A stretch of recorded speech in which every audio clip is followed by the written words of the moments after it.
mao man ang ilang explanation. So respetuhon nato ang explanation gikan sa iglesia.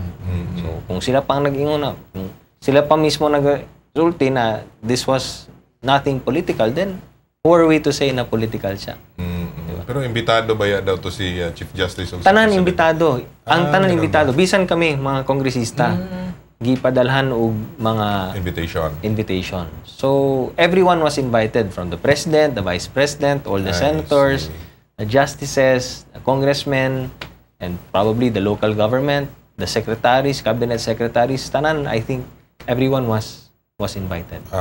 Okay.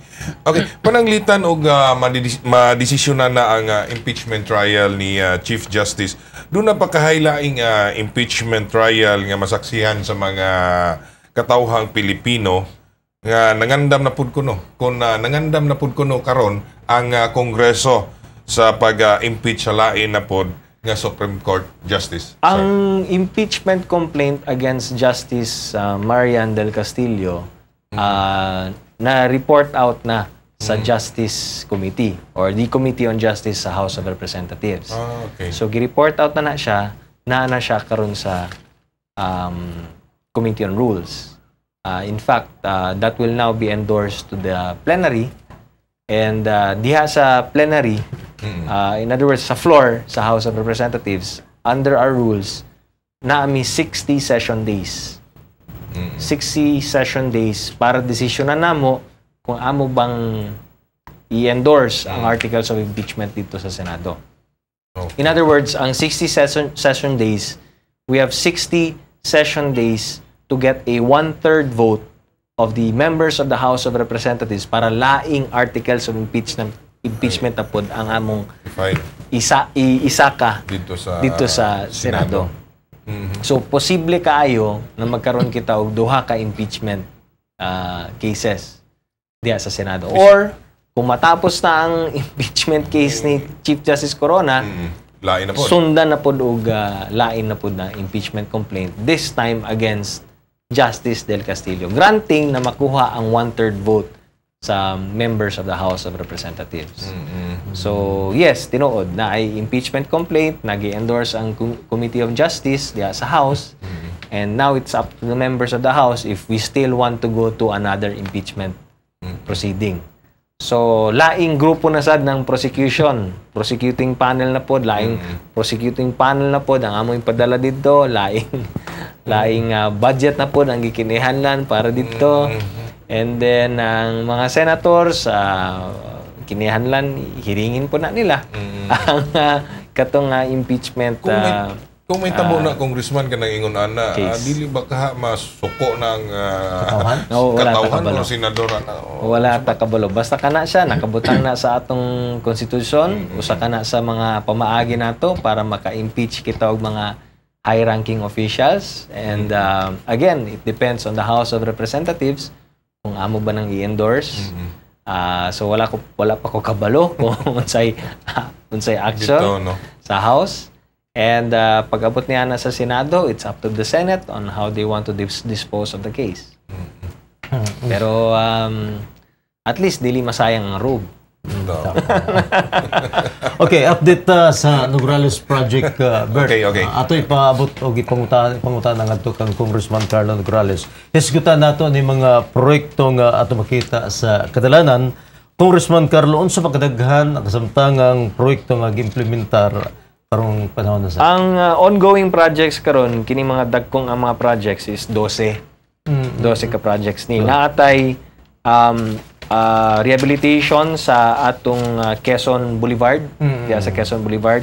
Natay widening sa Davao Cotabato Road, widening sa Davao Bukidnon Road, widening sa Maa Road, widening sa F. Torres Street, widening sa Diversion Road, tapos mga loading and unloading base construction sa Davao Cotabato Road and sa Davao Bukidnon Road, and din hipod sa Davao Cotabato Old Davao Cotabato Road, and diri pod sa Diversion, and then doon na pod tay widening din sa Maa Road and diri sa Davao Bukidnon Road.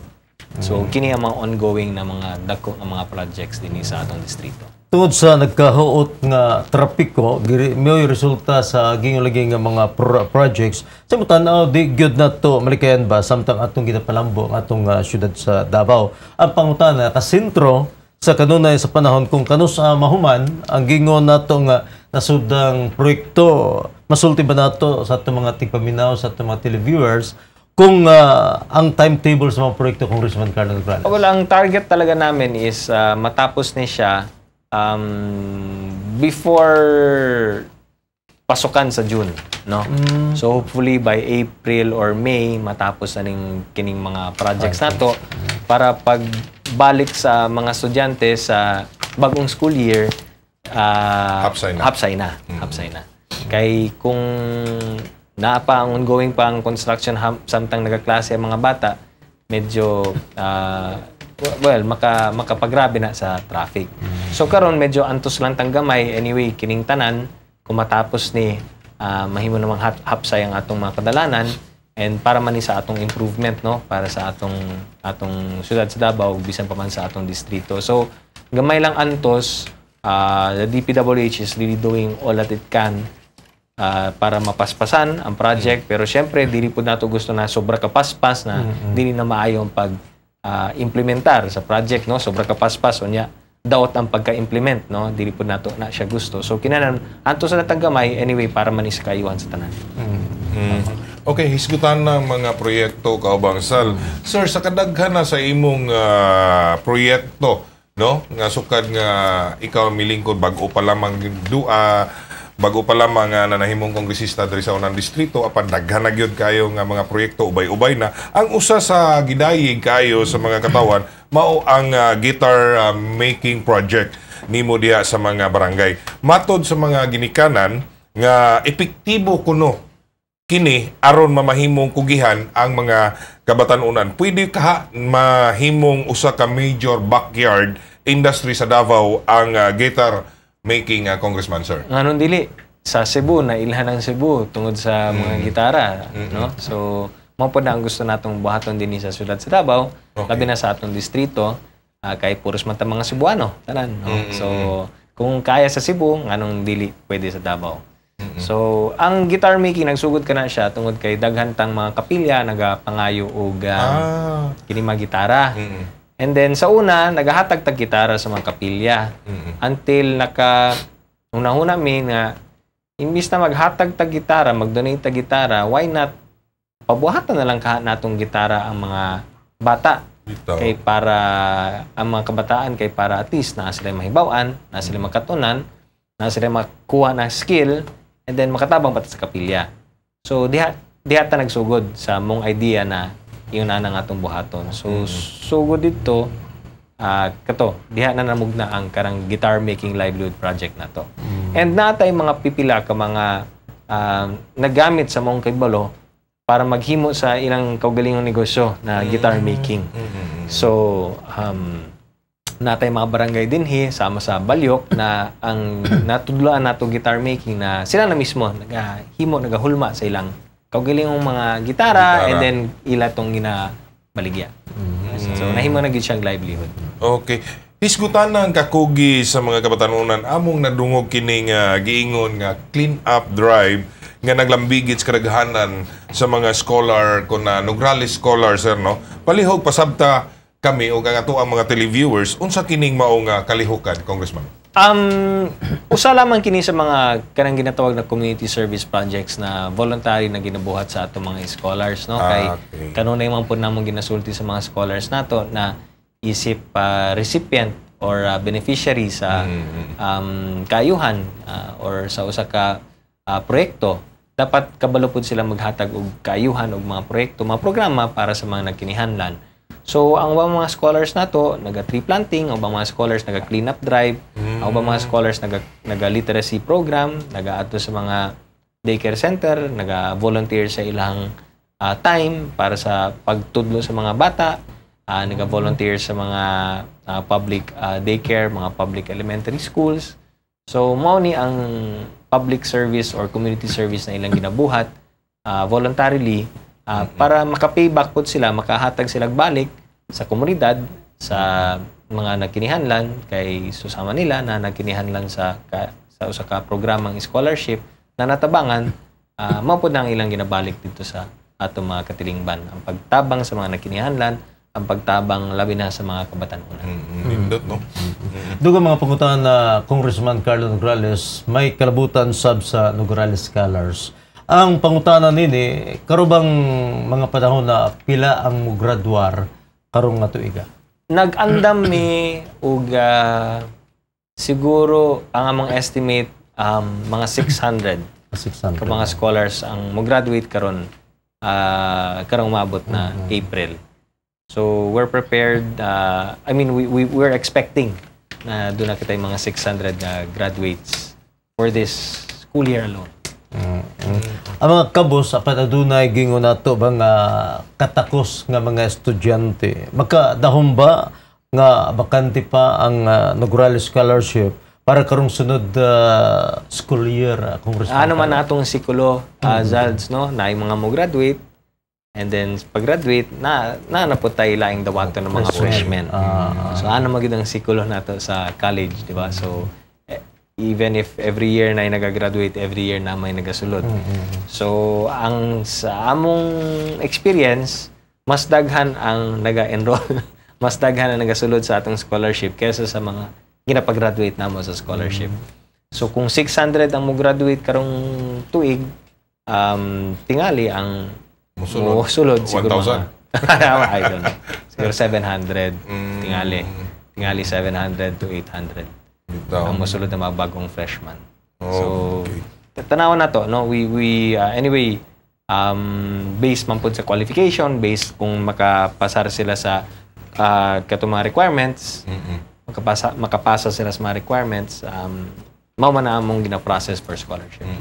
Pero mudool yun sila dito sa ilahang barangay kung asa sila mudool before sila moadto dito Yes, sa una sa tanan kinahanglan mong pasar usa sila sa entrance exam, di ba? Kaya na may entrance exam. Tama, correct. And after that, kuha sila endorsement sa atong mga barangay leaders. And then natay mga papeles sama sa cedula, sa ID picture. Congressman, imong gipasiugda di pa lang yun dugay ang Oplan Kabuhayan sa barangay Dumoy o barangay 9A. Doon na pud ba kay basic welding livelihood program sa barangay 6A o women's livelihood sa barangay 32D? Sa imong tan-aw, kinahanglan bang magpadayon gayud ang livelihood project, sir? Of course, importante ang kabuhayan para sa atong mga kaigsunan, no? Ang panginabuhian para sa atong mga kaigsunan. Labi na ang SWS nagpagawas og survey result na mitaas daw kuno ang unemployment rate dinhi sa atong nasod, no? Intirong nasod nato from 20% last quarter tingali or last year, I'm not sure, no? Karon December of 2011, misaka siya to 24%.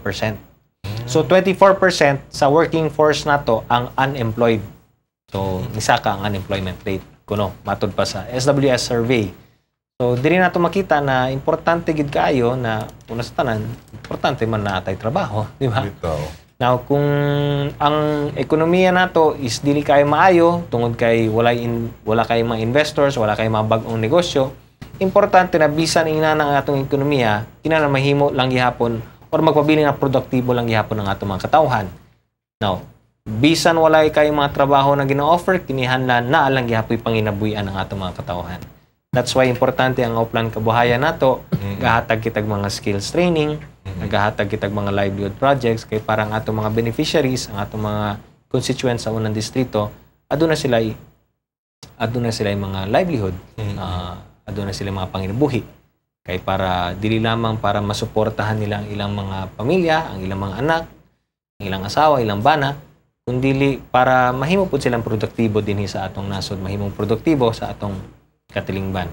So dili maayo na ang atong mga tao walay ginabuhat, dili productive, walay or mag-standby lang, no? Dili nato gusto nang inanang mahitabo.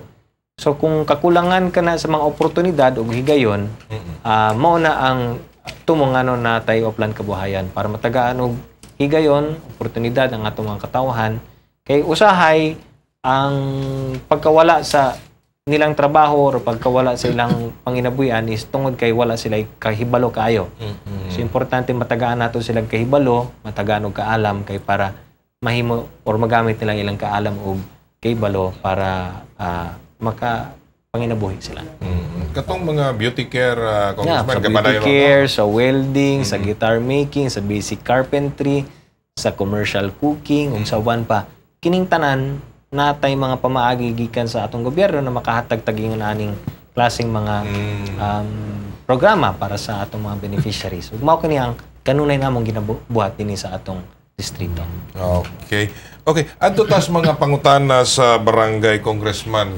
Sir, migawas na ang resulta sa bar exam niadtong 2011, no? Yes. O ang imong kauban nga migraduar gikan sa Ateneo de Manila mao'y nahimong number 1 sa maong exam ko na bar exam. Unsa imong gibati mahitungod niini, sir? Syempre, we're proud na gikan to sa Ateneo de Manila. Pero syempre, nag-uol pud ta na walay gikan sa Davao. Obviously, mas proud ta kung naigikan sa Davao, no? Pero all the same, we're equally proud about the results of sa mga nagtapos gikan sa Ateneo de Manila ug gikan po sa Ateneo de Davao. Ug mga tanang mga Davaoenyo nga nakapasar sa bar examination, we welcome them all to the club na nahimo na sila mga kompanyera namo dinhi sa among trabaho isip mga abogado. Giani sa Ateneo ang tulo nga nasulod sa top 10, Congressman Carlo. Number 1, number 2, ug number 8. Og tungod din pwede na bang maingon sa mga Ateneans nga sila ang top law school sa Tibok Nasod? Ambot lang. Of course, di naman ta gusto maghambog, di ba? So, ano lang, ang alam ko lang kasi sa Ateneo de Manila, tungod kay mao kini ang primerong exam na multiple choice. Alam ko talaga na giandam gid nila, gi-prepare gid nila ang tanan nila mga graduates.